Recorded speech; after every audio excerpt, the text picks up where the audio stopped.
All right, welcome on into this episode of First CSP, the channel dedicated to bringing you the first council shoulder patch issue from each council in Scouting America, both past and present.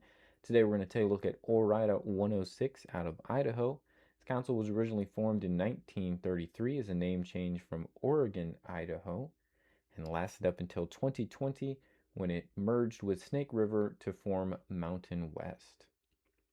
Heading on over to the patch table, we have the T1 with its orange border, white background, and red letters.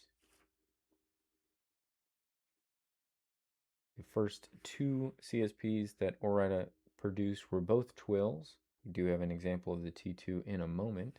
Taking a look at the back, this first one is a cloth back for the T1 and notably uses solid orange lock stitching. We have a second example. This is a different production run of the Orida T1. They were never broken into variations A, B, or anything like that, but we do know that this is going to be a different production run. This one, unfortunately, was glued to something at some point, but we can see that they used clear lock stitching here, and that is distinctly different. Let's not lose our focus. Distinctly different from the solid. Now, our experience in looking at trying to find the order which production runs of CSPs are done, it is generally the case, although we don't know for sure, generally the case that the solid stitch, colored stitching, lock stitching usually is an older production run and the clear lock stitching ends up being newer, but we don't know that to 100% be true across the board. So other than these are both T1s, we don't have a lot of information on which was produced particularly when. I do think they probably would have been similar in how white the background is. This one might have gotten a little bit of kind of yellowing and aging due to the glue that was at some point used when it was glued to something, some kind of brown fabric. But these are two examples of the T1. We know at least for sure that one production run used solid orange lock stitching to attach the border and another production run used clear. And then after the T1s, they added fleur-de-lis for the T2.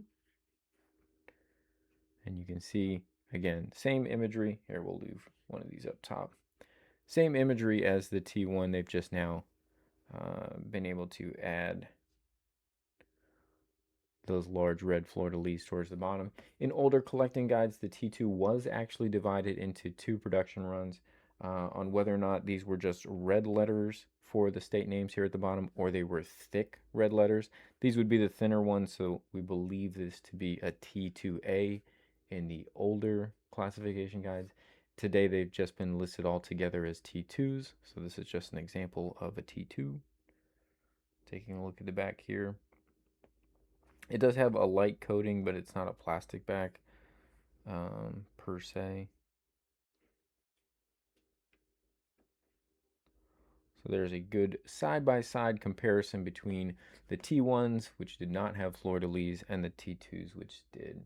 The subsequent CSPs that the council produced, the S3, S4, are all going to be solidly embroidered and aren't going to be confused for these twills.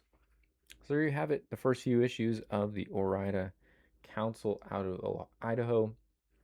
Hope you guys have enjoyed this episode of First CSP. We'll be back again tomorrow with another brand new episode of First CSP. Until then, hope you guys have a great rest of your day.